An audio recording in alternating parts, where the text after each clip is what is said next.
नमस्कार। रात के 8 बज चुके हैं और वक्त हो गया है हमारे खास बुलेटिन बांसवाड़ा पत्रिका का।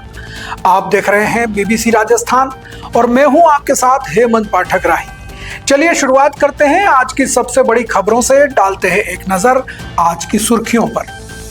देवगढ़ बारिया में आदिवासी बच्चों के लिए शिक्षा की नई पहल, तरापो फाउंडेशन की मदद, शैक्षणिक किट पहुंची। बरड़िया में ग्रामीण सेवा शिविर 2026 का आयोजन, प्रतापगढ़ में घुमंतु परिवारों को पट्टे वितरित। मां की मेहनत रंग लाई, बेटा बना अग्निवीर, खेरोदा में कुलदीप सिंह का ऐतिहासिक स्वागत हुआ। रोटरी क्लब कुशलगढ़ ने जोन स्तरीय पुरस्कार जीता, समारोह में लहराया परचम, जीते कई प्रतिष्ठित अवार्ड। कोऑपरेटिव बैंक की 73वीं आम सभा संपन्न, गूंजे किसानों के मुद्दे, हर गांव में लैंप्स खोलने की मांग। बांसवाड़ा में दिखने लगा जीवन रक्षा अभियान का असर, सड़क हादसों में कमी को पुलिस का जागरूकता अभियान तेज। डूंगरपुर जिला कलेक्टर देशलदान अमृतिया गांव पहुंचे, ग्रामीण सेवा शिविर का किया अवलोकन, पट्टे भी वितरित किए। फिटनेस सेंटर बंद होने से टैक्सी संचालक परेशान, अवैध टैक्सी के खिलाफ माही टैक्सी यूनियन का ज्ञापन। मनरेगा मजदूरों का कलेक्टर कार्यालय पर प्रदर्शन, पूरा काम पूरा भुगतान देने की मांग। तो ये थी आज की खास सुर्खियां। अब खबरों को देखते हैं विस्तार से। दाहोद जिले के देवगढ़ बारिया तालुका के दूर दराज और पहाड़ी इलाकों में रोजी रोटी के लिए पलायन करने वाले आदिवासी परिवारों के बच्चों की पढ़ाई बीच में न छूटे, इसके लिए बड़ोदरा का तरापो फाउंडेशन मदद के लिए आगे आया है। फाउंडेशन ने इन बच्चों के लिए स्कूल बैग, नोटबुक, पेंसिल समेत पूरी शैक्षणिक किट भेजी है। दाहोद जिला भौगोलिक रूप से पहाड़ी और दूर दराज का इलाका है। यहाँ बड़ी संख्या में आदिवासी परिवार रोजगार के लिए पलायन करते हैं। ऐसे में बच्चों का नियमित स्कूल आना और शिक्षा जारी रखना बड़ी चुनौती है। इस चुनौती से निपटने के लिए बड़ोदरा के तरापो फाउंडेशन की परिता शुक्ल, भावना ढोलकिया, सुधा गोस्वामी और उनकी टीम ने संकल्प लिया। टीम ने दूर दराज के बच्चों को संपूर्ण शैक्षणिक सहायता देने का बीड़ा उठाया। संकल्प को पूरा करने के लिए फाउंडेशन ने देवगढ़ बारिया के पहाड़ी इलाकों के छात्रों के लिए दफ्तर, नोटबुक, पेंसिल, कंपास बॉक्स, रबड़ और हाइजीन के लिए पानी की बोतलें समेत कई जरूरी सामग्री भेजी है। बड़ोदरा से भेजी गई यह सामग्री आज देवगढ़ बारिया बीआरसी कार्यालय पहुंच गई। तरापो फाउंडेशन के इस काम की देवगढ़ बारिया बीआरसी भवन के प्रतिनिधियों ने खुलकर प्रशंसा की। सर्व शिक्षा अभियान में ड्रॉप आउट रेशियो घटाना बड़ी चुनौती है। दूर दराज के इलाकों में यह समस्या ज्यादा है। सीआरसी भवन के प्रतिनिधियों ने उम्मीद जताई कि तरापो फाउंडेशन की यह शैक्षणिक किट बच्चों के लिए आशीर्वाद साबित होगी और उनका भविष्य संवारेगी। इस सेवा कार्य से छात्रों का ड्रॉप आउट रेशियो भी घटेगा। प्रशासन और स्थानीय लोगों ने आशा जताई कि आने वाले दिनों में भी तरापो फाउंडेशन इन वंचित बच्चों के शैक्षणिक उत्थान के लिए इसी तरह सहयोग करता रहेगा। प्रतापगढ़ की ग्राम पंचायत बरड़िया में आज ग्रामीण सेवा शिविर 2026 का आयोजन किया गया। शिविर में घुमंतु, अर्ध घुमंतु लाभार्थियों को स्वामित्व योजना के तहत पट्टे वितरित किए गए। पट्टा पाकर लाभार्थियों के चेहरे खिल उठे। शिविर में विकास अधिकारी राकेश कुमार नीनामा ने पंचायती राज की समस्त योजनाओं की जानकारी दी। नीनामा ने विकसित भारत की रामजी योजना के बारे में विस्तार से बताया। उन्होंने कहा कि इस बार हरियालो राजस्थान के तहत अधिक से अधिक वृक्षारोपण किया जाएगा। जल, जंगल और जमीन को बचाने के लिए जैविक खेती और बागवानी के लिए जागरूकता अभियान भी चलाए जाएंगे। उन्होंने कहा कि जब किसान की आय अच्छी होगी तो किसान भी खुश रहेगा। विकास अधिकारी ने बताया कि आदि कर्मयोगी अभियान के तहत महिलाओं को स्वरोजगार से जोड़कर लाभ दिलाया जाएगा। शिविर में प्रशासक कमला मीणा, नायब तहसीलदार संदीप कुमार मेघवाल, ग्राम विकास अधिकारी सुरेश गायरी, पटवारी अर्पित मीणा आदि मौजूद रहे। समस्त विभागों के अधिकारी, कर्मचारी और भारी संख्या में ग्रामीण भी उपस्थित रहे। शिविर में स्वामित्व योजना के अंतर्गत 4 घुमंतु, अर्ध घुमंतु लाभार्थियों को पट्टा वितरण किया गया। एक प्रार्थी को जन्म प्रमाण पत्र भी दिया गया। पट्टा मिलने पर लाभार्थियों ने खुशी जताई। उन्होंने कहा कि अब उनके पास जमीन का मालिकाना हक होगा।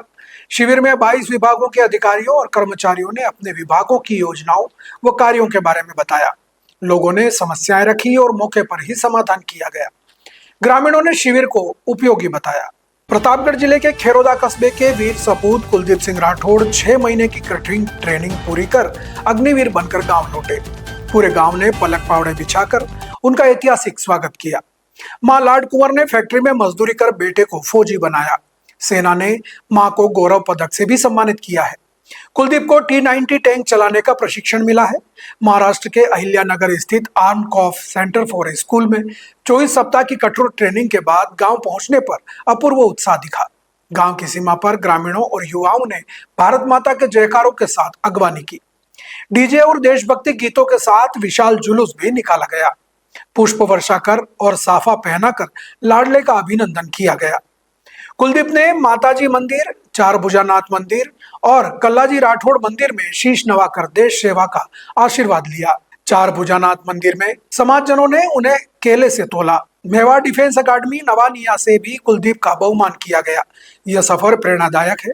वर्ष 2011 में पिता बहादुर सिंह राठौड़ के निधन के बाद मां लाड कुंवर ने उदयपुर की धागा फैक्ट्री में मजदूरी कर बेटे को पढ़ाया। कुलदीप ने 8वीं तक गांव में, फिर कानौड़ के वर्धमान हॉस्टल से 11वीं तक पढ़ाई की। द्रोणाचार्य कॉलेज भिंडर से बीए प्रथम वर्ष में एनसीसी ए प्रमाण पत्र मिला। शारीरिक शिक्षक गोपाल मेहता के मार्गदर्शन में 2022 से सेना भर्ती की तैयारी की। मेवाड़ डिफेंस एकेडमी में 4 माह प्रशिक्षण लिया। पहले प्रयास में असफल होने पर भी हिम्मत नहीं हारी। आखिरकार चयन हुआ। कल्लाजी मंदिर में कुलदीप ने मां को सैल्यूट कर सेना की कैप सिर पर रखी और गले लगाया। दृश्य देखकर सभी लोग भावुक हो गए। सेना ने मां लाड कुंवर को गौरव पदक भेजा, जिसमें मेरी संतान देश को समर्पित लिखा है। कुलदीप ने ट्रेनिंग में एक्सीलेंस रैंक हासिल की और T-19 टैंक चलाने का बेसिक व एडवांस प्रशिक्षण लिया।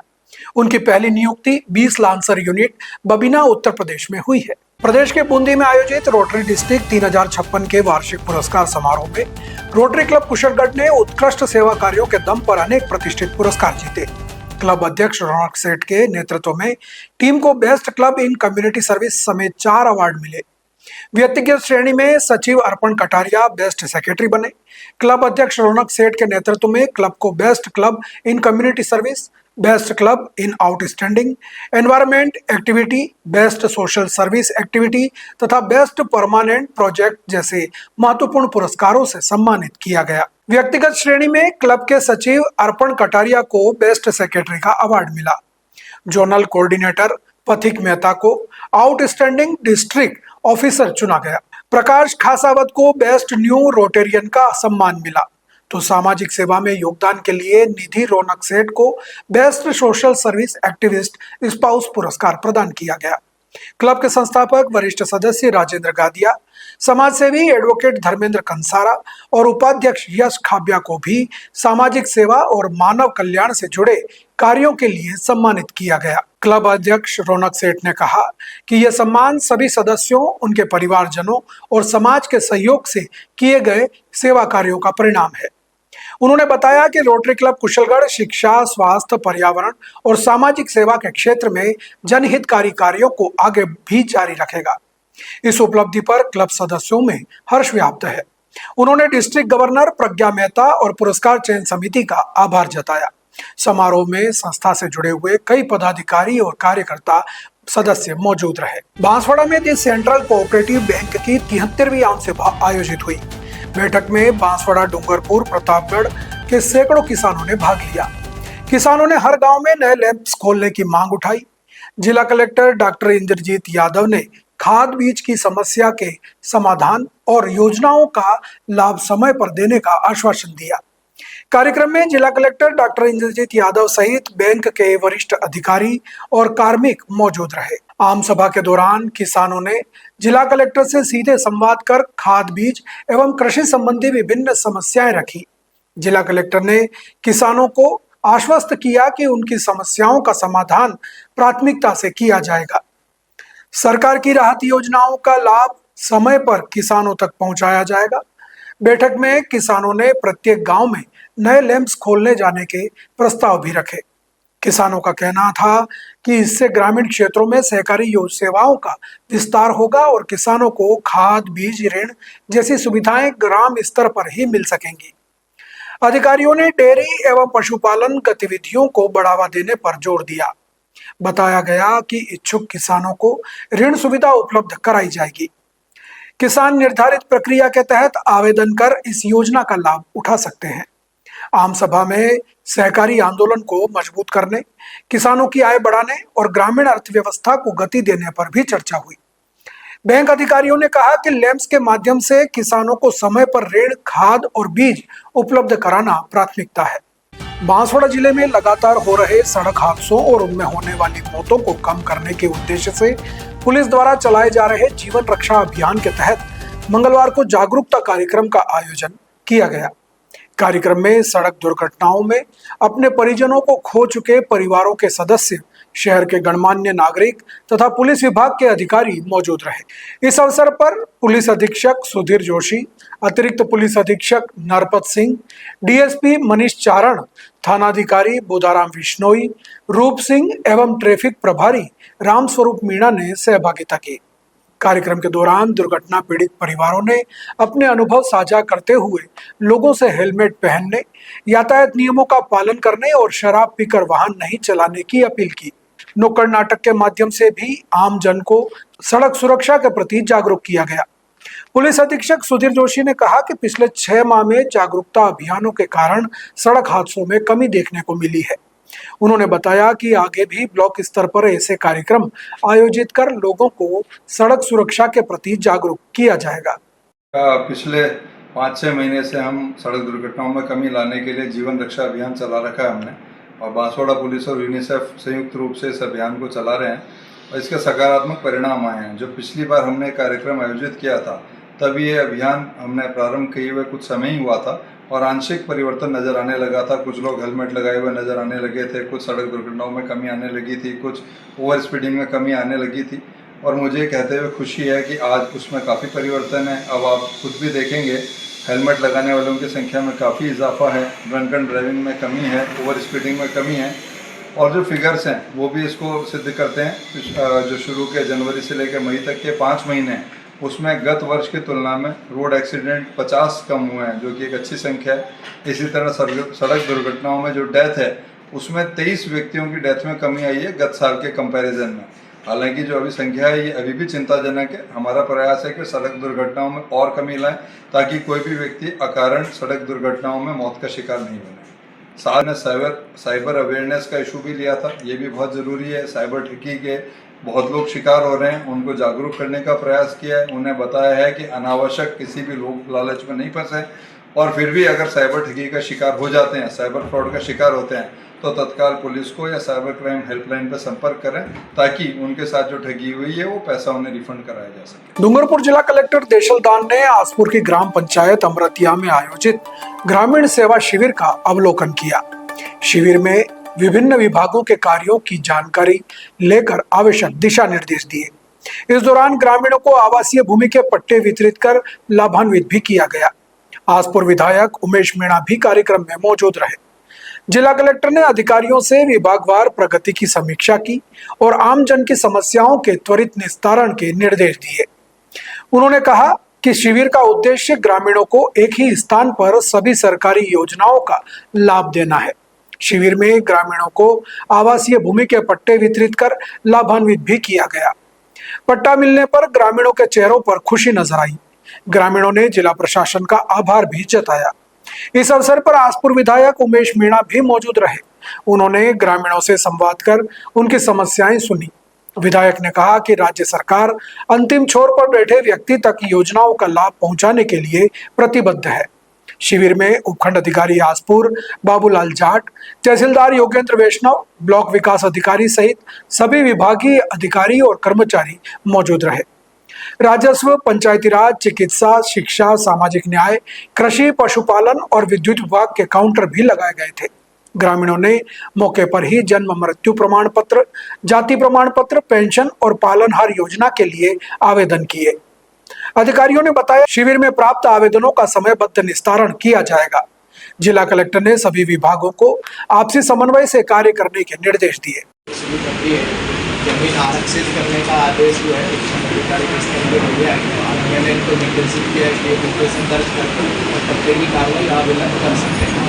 इसमें आवंटन का वेट करने की आवश्यकता नहीं है। हमने एसडीओ साहब को बता दिया, जैसे पंचायत के नाम दर्ज होगी ग्राम पंचायत आबादी विस्तार हेतु आरक्षित, तो उसके बाद प्रत्येक कार्रवाई प्रारंभ की जा सकती है। तो इसमें जो है वीडियो साहब ने बताया हमारे पंचायत को कि वो इसकी फाइल बनाने की और इनकी प्रक्रिया है वो भले कल से प्रारंभ करें, इसमें कोई देरी नहीं। बांसवाड़ा माही टैक्सी यूनियन ने परिवहन मंत्री के नाम ज्ञापन सौंपकर बांसवाड़ा जिले में बंद पड़े वाहन फिटनेस सेंटरों को जल्द शुरू कराने तथा निजी वाहनों द्वारा किए जा रहे अवैध टैक्सी संचालन पर कार्रवाई की मांग की है। यूनियन अध्यक्ष ने बताया कि फिटनेस सेंटर बंद होने से टैक्सी वाहनों की समय पर फिटनेस नहीं हो पा रही है, जिससे कई वाहन मालिकों को और चालकों को रोजगार प्रभावित हो रहा है तथा उन्हें आर्थिक नुकसान भी उठाना पड़ रहा है। ज्ञापन में आरोप लगाया गया है कि कई निजी वाहन बिना व्यावसायिक परमिट के टैक्सी के रूप में संचालित किए जा रहे हैं, जिससे वैध टैक्सी संचालकों के सामने रोजी रोटी का संकट खड़ा हो गया है। साथ ही कुछ निजी वाहनों में निर्धारित क्षमता से अधिक सवारियां बैठाने और वाहनों पर अवैध कैरियर लगाने की शिकायत भी की गई है। यूनियन ने मांग की है कि फिटनेस की वैकल्पिक व्यवस्था की जाए तथा अवैध टैक्सी संचालन के खिलाफ नियमित रूप से जांच अभियान चलाकर सख्त कार्रवाई की जाए। हमने आज जो कलेक्टर साहब को ज्ञापन दिया, राजस्थान सरकार परिवहन मंत्री को हमने एक तो यहाँ पर बांसवाड़ा के अंदर निजी वाहन जो चल रहे हैं कॉमर्शियल में, एक तो उस पर बंद करवाना, दूसरा ये है कि फिटनेस सेंटर भी यहाँ पर बंद हो चुका है तो उसको परिवहन विभाग द्वारा यहाँ तो चालू करवाएं, क्योंकि हर टोल पे निकलने पे 5,000 का सरकार का चालान है जो कि हम वहन नहीं कर पा रहे हैं।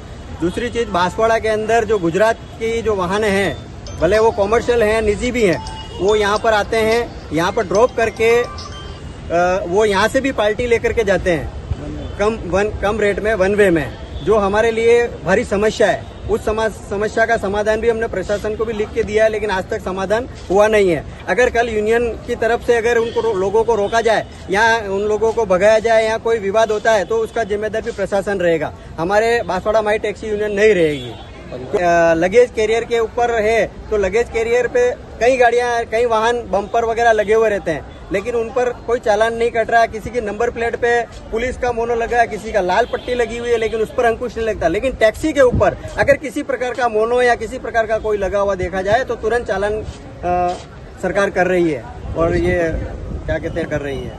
तो उस पर भी या तो सभी को बराबर लागू किया जाए या फिर हमको टारगेट नहीं किया जाए किसी प्रकार का। बांसवाड़ा जिले के घाटोल ब्लॉक की ग्राम पंचायत सिरोदिया, बोरपी खाटा और टोडी सिमरोल के मनरेगा मजदूरों ने जिला कलेक्टर को ज्ञापन सौंपकर मनरेगा कार्यों में अनियमितताओं और अधिकारियों की उदासीनता के खिलाफ आवाज उठाई है। मजदूरों ने आरोप लगाया कि कार्य शुरू होने से पहले सही नापजोख नहीं बताई जाती, जबकि काम पूरा करने के बावजूद निर्धारित मजदूरी ₹281 प्रतिदिन का भुगतान नहीं किया जाता। उन्होंने सचिव, जेटीए, एईएन और बीडीओ पर मनमाने तरीके से मजदूरी काटने, समय पर मास्टर रोल और रसीद उपलब्ध नहीं कराने तथा शिकायतों की अनदेखी करने के आरोप भी लगाए हैं। मजदूरों का कहना है कि कई बार अधिकारियों को अवगत कराने के बावजूद कोई कार्रवाई नहीं हुई, न ही कोई सुनवाई हुई। उन्होंने समय पर काम, सही नापजोख, पूरा भुगतान और जिम्मेदार अधिकारियों के खिलाफ कार्रवाई की मांग की है। मजदूरों ने चेतावनी दी कि जब तक उनकी मांगों पर उचित कार्रवाई नहीं होगी और जवाबदेही तय नहीं की जाएगी, तब तक उनका आंदोलन जारी रहेगा। तो ये थी आज की बड़ी खबरें। ऐसी ही सटीक और तेज खबरों को देखने के लिए बने रहिए हमारे साथ रोजाना रात 8 बजे बांसवाड़ा पत्रिका में। अगर आप भी अपने क्षेत्र, संस्था, समाज या संगठन की खबरें हमारे साथ साझा करना चाहते हैं तो हमें संपर्क करें 9414102499 पर और प्रदेश की हर ताजा जानकारी के लिए सब्सक्राइब करें हमारे इंस्टाग्राम और यूट्यूब चैनल BBC राजस्थान को। नमस्कार।